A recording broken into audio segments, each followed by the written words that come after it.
Hi, everybody. So I actually joined here. I was in the Global Innovation Forum 3 or 4 years ago. That was my first time on a panel, and actually great to come back and see how this conference has evolved. And actually, all the speakers I've seen so far have been great, and the audience. So hopefully I can add some more value for you guys. And what I'm going to talk about today is actually how to be a rock star intrapreneur. I've been very passionate about this area, working in innovation the last 10 years in some of the biggest companies in the world. And having innovation in my title, at the beginning I used to feel like it's cool, having innovation in my title sounds really good. I work in innovation, sounds good. But actually, over time, I'm actually starting to push. I want to change my title. I don't want to have innovation anymore. I want to be called an intrapreneur. And I'll explain why. And I think everybody here in the audience that is coming from a big company is either an entrepreneur or hoping to become an entrepreneur. And I think this is actually quite a fascinating area. We hear a lot about entrepreneurship. So everybody wants to be today a founder of a cool startup. Entrepreneurship is still not as considered as cool, but I actually think it's cool, and I think it's actually quite difficult.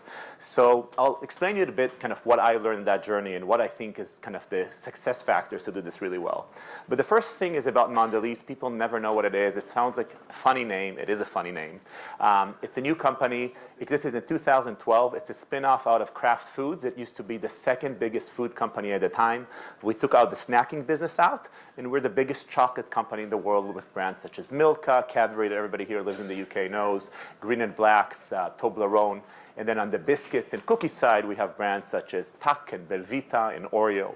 So a lot of things you guys all eat, hopefully.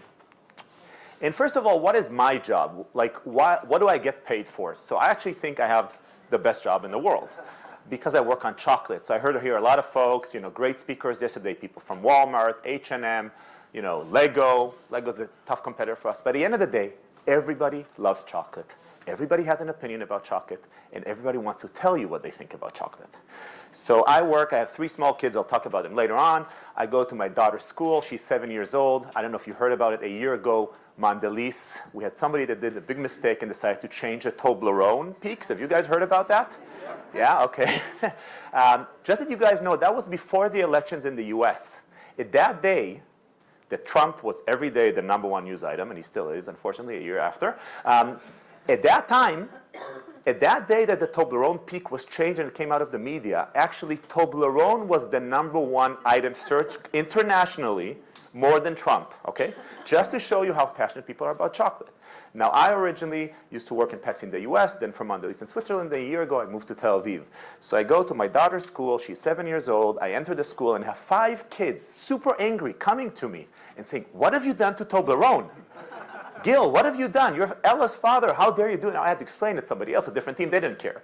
And I asked him, he says, "How the hell? I live in Israel, in a small village outside of Tel Aviv. 7-year-old kids that I didn't even know they know to read, actually know about the fact that we changed the peak of Toblerone." So that's just to show you how passionate consumers are about chocolate. Any age, and they always want to tell you, when people here in the conference are complaining for me that we are changing the taste of Cadbury, etc. Everybody has an opinion about chocolate, and it's good. The second thing, our offices, we have offices around the world. We still use the original Cadbury that came from Bourneville. That's where we have our chocolate R&D facility. We have a beautiful chocolate lab that's down there in the bottom with chocolatiers that do amazing things. And we still today cherish that heritage of Cadbury. And for some of you that probably the English folks know that actually Willy Wonka was written by somebody that lived in Bourneville and grew up on the story of Cadbury. The last thing is my job. My job is I work with a team of folks that we do fun stuff. We basically launch new chocolates around the world. We took Milka to China last year. We just entered the Chinese market.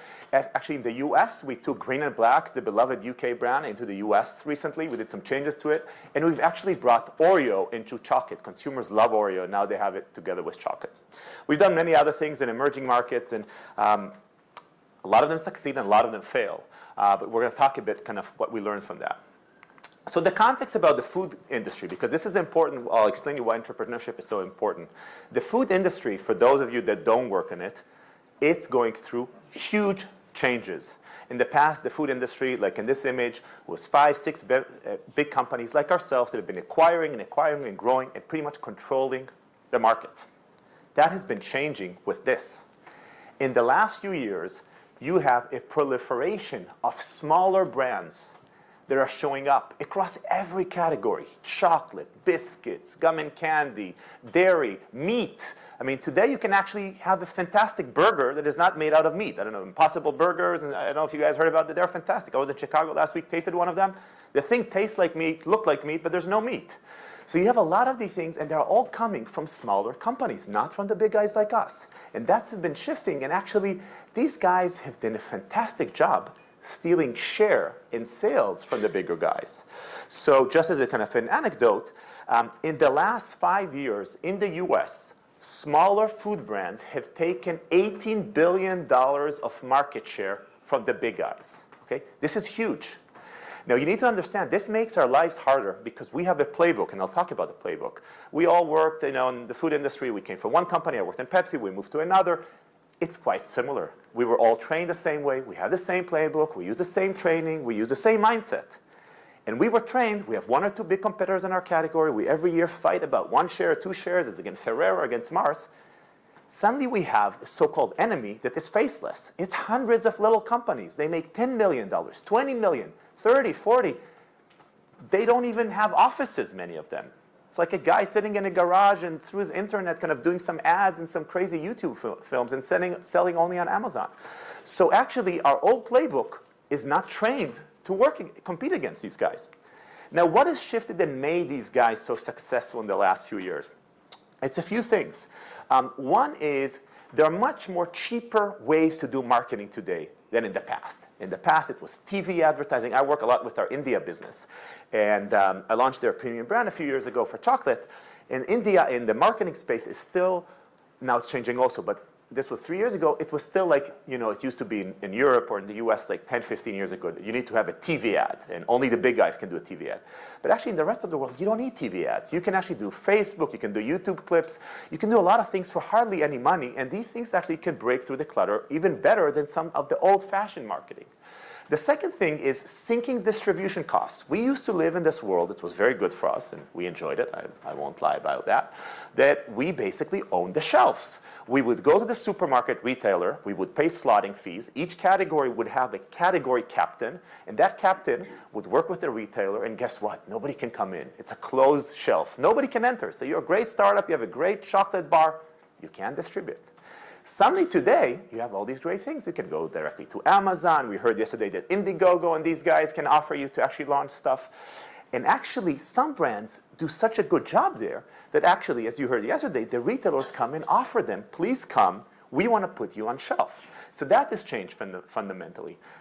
The last 2 things, and this is probably the bigger one, is consumers are voting with their wallets, feet, and their hands. They are asking for a change. They want authentic brands. They want brands that are clean label. They want brands that have a story with a person behind them. They want that.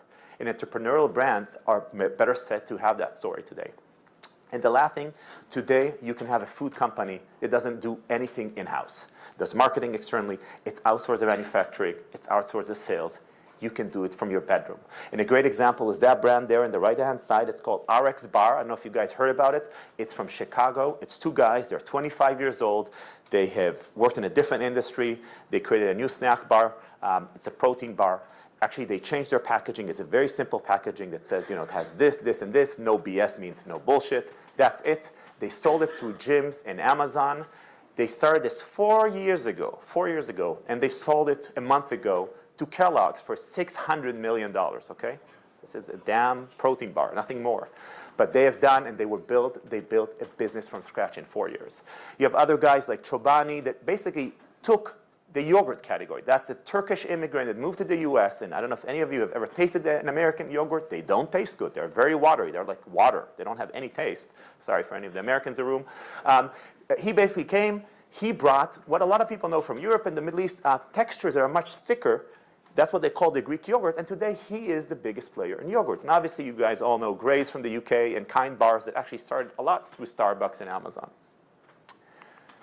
Now, this is true also. So you're saying, okay, you're talking about the food industry. Our industry is different. No, that's not true. All the industries are changing, and the best way to look at this is this chart, basically showing that the average company span across industries is getting shorter and shorter. We were talking in the 1960s, average company, basically S&P 500 companies, were surviving around 60 years. Today, we're in the spectrum of 10 to 15 years. So most companies are not going to exist in 10 to 15 years from today across industries. And that chart is going down and down. One of the reasons, in my opinion, one of the biggest reasons is innovation.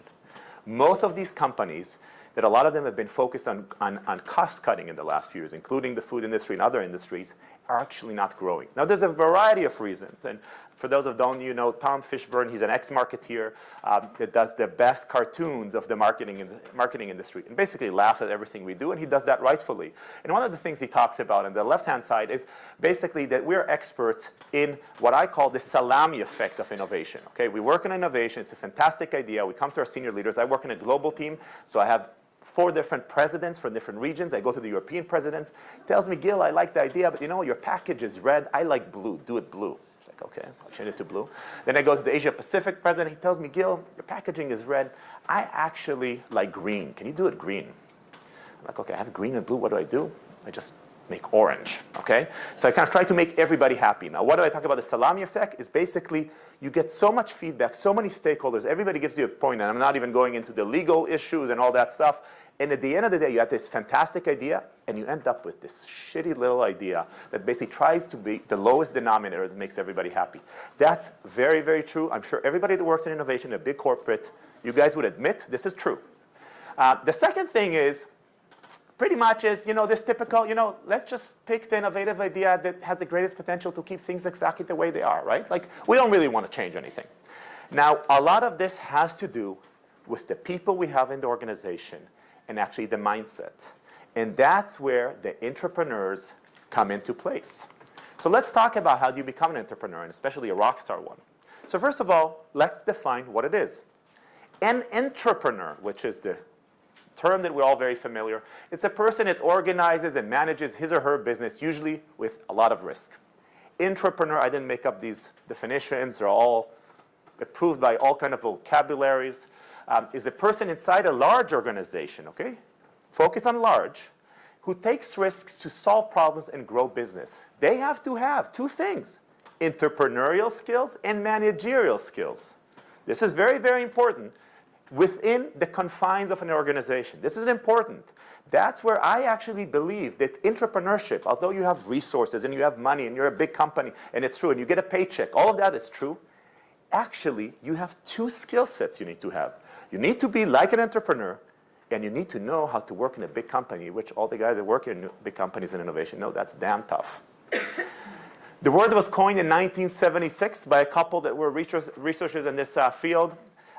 There's actually a school for entrepreneurs that does a conference even in Sweden from 1985, and actually it's officially a word in the American dictionary since 1992. So let's talk about what do you need to do to become a rockstar entrepreneur. Now, I'm talking today about 7 things. These are things that I've seen in the last 10 years I've been doing innovation across a few companies and my colleagues, and also based on some research of what I believe are the 7 things you need. The first one is, anybody knows who these guys are? Yeah, A-Team. I used to love that. That used to be my favorite TV show when I was a kid. It was always on Saturday night. I really kind of waited for it. I always wanted to be Mr. T. Never worked out. But I love the A-Team. Now, the A-Team is a group of bandits. Each of them has a very strong personality. If it's Face, Hannibal, Mr. T, they're all very, very different. But they have a few things in common. One is they're very strong personalities. They're very different. And interestingly enough, they're each an expert in their field, but they have always a broad perspective and kind of expertise. They're able to bring a few domains. And that's what I try to do in our teams when we do innovation. I always have a strong preference to hire in our teams what is called the T-shaped. So basically in kind of HR language, there's T-shaped and I-shaped. I-shaped people are basically people that are skill experts in one thing. This is the top-notch scientist. He is a world-renowned in that field, and that's what he knows to do. Don't talk with him about anything else. T-shaped, yes, they come from one discipline. They studied something, but actually they have a very broad spectrum of expertise, and they're quite good. They're not an expert in one thing, but actually they can synthesize quite a lot of things together. Those are the kind of people that I want in my team. Actually, IDEO, the same. A lot of the design thinking firms that like to hire the same kind of people. The second thing is, always on my team, I prefer to either, if it's people who work for me or it's the cross-functional team members, I always choose the most junior, least experienced people They don't have anything to lose and don't have any fear. And I've created over the years a bunch of people I work with that evolved. They evolved with me, and we just go from one project to another. We get promoted. We go on working together. We always want to work together, and we've done it, and we've done it several times in the past. And actually, the fact that they're a junior is important for me. It's easier to shape them. It's easier, and they don't have the fear factor that a lot of the guys that have been forever in the company have. Because at the end of the day, remember, you're working in a big company. You need not to upset too many people. You're even hoping one day to get promoted. It's not so good to do too many crazy things. And a lot of people have a fear factor about that.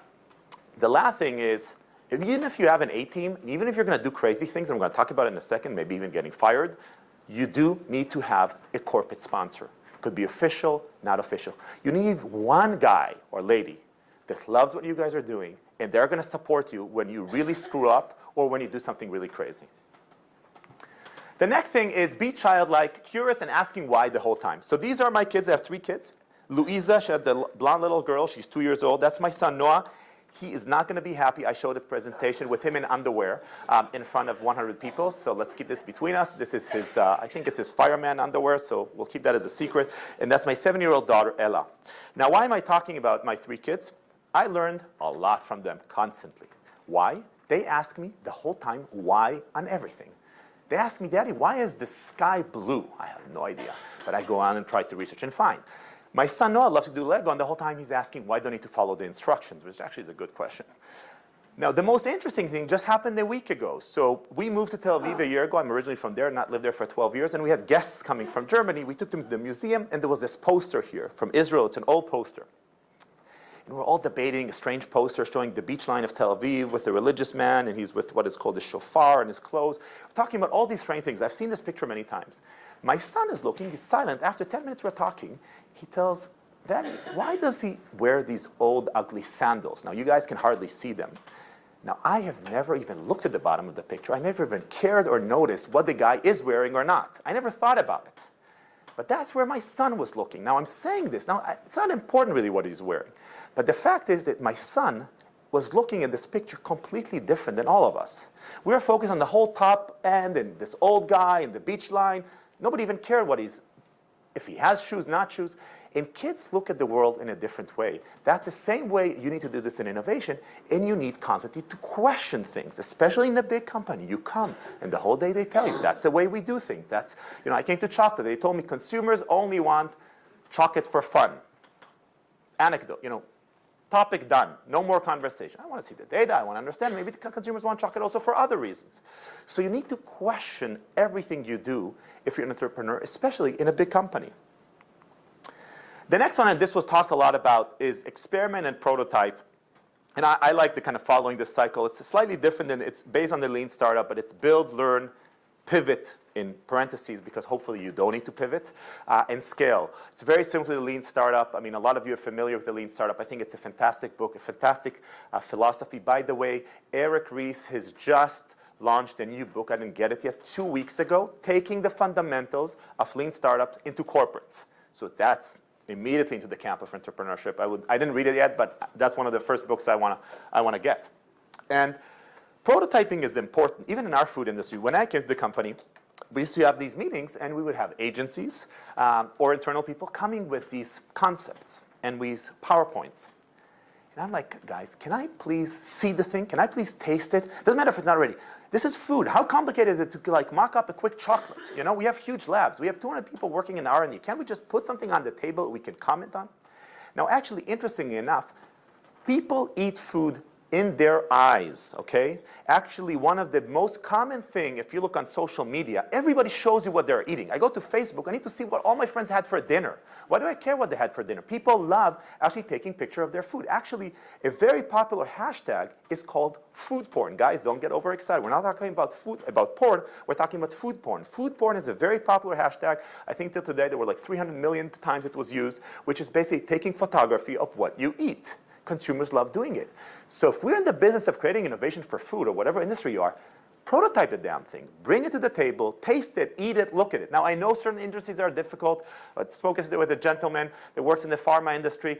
Yeah, that's harder, I agree. So we need to think about creative ways, but there has to be a way to move away from a PowerPoint slide to actually prototype things. Now the other thing is experimentation has been known that you need, the more you're experimenting, the higher chance you're going to succeed. I mean, we all know the story. The story is about Dyson that he did thousands of times until he got the right vacuum cleaner, or Edison until he got the right bulbs. It takes time. You need to prototype. You're not going to launch the best new thing on earth through a PowerPoint. You're not. This is my favorite. I know this is Tom's favorite. We all have in our team this T-shirt. It's called Fire Me Please. It's a true story. If you work in innovation or is an entrepreneur in a company and you're not on the edge of getting fired once or twice per year, you are failing in your job. You are a failure. You are a failure. I really mean it. Innovation and entrepreneurship in a big company is not for the light-hearted people and not for people that are looking for a long-term career and retire in the company they joined. It's not. Go and work somewhere else, work in accounting, finance, procurement, much better places. Innovation in a big company, your role, you are paid to push the boundaries of the company. You're not stupid. You're not going to do crazy things for the purpose of doing crazy things. But if you are pushing the company and pushing the boundaries, you are at risk and getting fired. And actually, our team, I always tell it to my team, we each have this T-shirt. I tell them we should be prepared to wear it twice a year. By the way, the magical thing about it, if you wear it, nobody fires you, you know? So that's the best thing about this T-shirt. So you should screw up, immediately go to your desk, put the T-shirt. Who's going to fire somebody walking around the halls of a big corporate with "Fire me, please"? I mean, that's not going to happen, right? So this is actually the biggest shield we have from getting fired. And we love this. And I really believe in this. I mean, not for the purpose of getting fired. I'm not encouraging anybody to be fired, really. But it's actually to bring the point of we need to push the boundaries. That's what we are paid in innovation. In other functions, you are not. But in innovation as an entrepreneur, you definitely are. And actually, you know, many people say it, and it's super true. Don't ask for permission and everything. I mean, the answer is going to be no on everything you're going to ask almost. Just go and do it. Worst case, say sorry later. I mean, that's a much better approach. Again, as long as you have good common sense and it's for the benefit of the company, of course. The next thing is about kind of seeking external inspiration and being an inspiration in your own company. This is one that I like. I know it might sound like a cliche. We all talk about it, but it's an important one. And what I mean, I work in innovation as an entrepreneur in a big company. My role is constantly to get inspired and actually to inspire back in the company. So I personally, this is just the way I do things, I dedicate one day a month that I'm not working, okay? So one day a month, I do something that is related to work, but I come to a conference like this, I go to look at stores. Every time I travel for work, I travel a lot. I always stay an extra day. We do market visits, but I want to always see the high-end stores and the low-end stores because that's where the cool stuff happens. I read a lot of magazines, and I'm interested in things that are not happening in my industry today, but they're going to influence the industry, such as blockchain, artificial intelligence. They're not really happening exactly in the food industry. They're going to start impacting 3D printing. I need to understand. I don't need to be an expert, but they're going to probably have impact on our industry. Now, I go to a lot of conferences. I don't go just for simple, pure food conferences. I go for things that can inspire me. I just was 2 weeks ago in two conferences, one after the other in London. It's the only food conference I go, which is called Future Food Tech, which talks about food technologies. And I'll tell you now the great idea I got of there. And then I went to a packaging conference in Chicago, and now I'm here. In this Future Food Tech, I actually found one of the best things is now in my head. These grasshoppers, okay, and crickets. I am obsessed now with grasshoppers. Why? I went to the Future Food Tech. There was a little company of two guys from Dallas in the US. There's this whole thing about now alternative proteins and insects proteins. Anyway, these guys, I've known about this for a long time. They gave me to taste the first snack that I ever tasted made from basically cricket protein, grasshopper protein. I was sure it's going to be disgusting. The thing tasted good, okay? And I told the guys, you know what? Let's imagine now that I come back to Mondelez and I try to push our Oreo team to launch the first cookie globally. It's going to be a one-off, limited edition of Oreo with cricket, made out of cricket powder. Now, you guys say that's disgusting. It's a bad idea. Could be it's a bad idea. I can guarantee you the amount of PR we're going to get. I know, where's the guy from Starbucks? He's not here. We are going to beat the Starbucks, what was that, unicorn frappuccino we had? They had this. Basically, Oreo with crickets? Come on, guys. Every newspaper in the world is going to talk about it. Everybody's going to try it. Either going to love it or hate it. That's great marketing. Now, that came from that conference. I never thought about it. I don't know if we're going to do it. I'll raise it, and probably people are going to think I'm stupid in the company, but I'll still raise it, and I asked them already to make me a mock-up, and let's see how that tastes. But that's the kind of stuff that happens from going outside of your day-to-day. I would never, ever thought about it otherwise. Speed, impatience, and early wins are your best friends in innovation and entrepreneurship. They are your best friends. You're going to have always skeptics. You're going to have always people in the organization saying, what are these guys in innovation doing? What did they launch lately? Oh, that failed, that failed. Always happens. First of all, you need to have early wins. That's the most important thing you need. You need to get something out there as fast as possible to create some internal PR and to get some internal credibility that you don't get fired so quickly and your team gets shut down. You need to do this fast.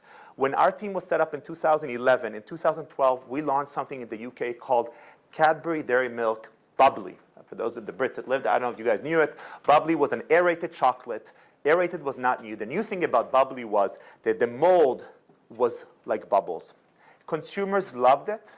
We basically, within 12 months, launched it in 15 countries. Within 2 years, it was a $200 million business for us. That gave our team 3 years of quietness. Every meeting we would go, somebody was like, what are these guys in the global innovation team? We're like, bubbly, bubbly, bubbly, bubbly. We're talking 3 years about bubbly. In the meantime, we're working on the other stuff. If we would have not had bubbly, our team would have not existed anymore. You need to have an early win. You need to be impatient. Big companies are slow, and they're going to slow you down. You need to be impatient. I'm a very friendly guy. I'm super impatient at work. I don't have patience when I go to meetings and people tell me it's going to take 2 years. I like, why? Okay, so we have a process that's called stage gate, super boring process, exists for years. All the big companies have it. It's the biggest slower of innovation in the world. Okay, so 90% of what we do should be stage gate. 10% of the big breakthrough stuff, I want it outside of stage gate. I want a bypass of stage gate. I want a process that I can skip some market research. Sorry for the market research guys, not to do all the validation of 20 bases and every senior stakeholder wants another piece of research, and we can have a single decision maker and move fast. Sometimes we're able to do that, and impatience and speed are really, really important for you. And the last one is find where you're most creative in your day-to-day, repeat that same action on a daily perspective, and record these outputs. Now, I've always known that I have some times that I'm creative and I kind of get my best ideas. I get my best ideas when I fly, when I have a shower, and I discovered in the last 7 years when I walk. So we had a president of the global chocolate team of innovation. It was an Indian, came from India, and every time we were in Zurich, we went to lunch, and after that he said, you know, Horsky, young man, come with me, let's have a walk. Like, why would I have a walk now in the middle of the day for 45 minutes? And after a while, I discovered he wants to talk about business. So I said, OK, I'll start preparing a PowerPoint. I'll start talking. He said, no, Horsky, we're talking now. OK? Now, that was a routine. And then after a while, I told him, Bart, why are we doing these walks? He said, young man, I was not so young, but young man, I was younger than him. These are the best times for me to think, and we need to think together. And what he taught me is two things in these walks. One is actually, first of all, it's been scientifically proven that walks actually are some of the most, they're meditation, they relax you, but actually they're fantastic thinking times. A lot of people, obviously such as Steve Jobs, there's a picture with his dog walking. He's still always used to make sure he walks his dog. Steve Jobs, and they say that Howard Schultz and Jack Dorsey all do walks. A lot of famous people do walks. But the second thing is actually the element of breaking through the day, having this time to think, and then actually jotting down what came out of it. And I always have my little moleskin notebook. I take it everywhere. I constantly jot down stuff, especially on flights. I then later on conferences, I look at them, and I get some good ideas out of that. So this is an important thing. The other thing that is interesting about these walks, and this has also been proven, which is very interesting, and going back to the 18 point, is it's been proven that there is actually quite a good book, I think it's called Creative Pairs or something, talking about that the best innovation and ideas and the bouncing off comes from pairs from two different people. And there's a lot of people obviously in the music, such as John Lennon and Paul McCartney, or if you look at Ben and Jerry's in ice cream, or even in the academia of the world, I don't know how much you guys know, but basically Daniel Kahneman that won kind of the Nobel Peace Prize from economics and one of the founders of kind of behavioral economics and psychology. Actually, he had a partner that just died earlier than him called Amos Tversky, and they used to do everything together, all their walks, all their thoughts came together from walks. So actually, there's quite a lot of power in that. And I think in the day-to-day, in the corporate time, we never have time to do these things. So these were kind of my 7 points that we repeated today, and we talked about how to be a rock star entrepreneur. They work for me. I use them on a daily basis. My team used some of them. I would encourage any of you, if you want to be an entrepreneur, feel free to use them. And I put my email also at the end of the deck, so you can email me. And we have, I think, time for a few questions if people have any. Thank you, Gil. Brilliant. Thank you. Thank you.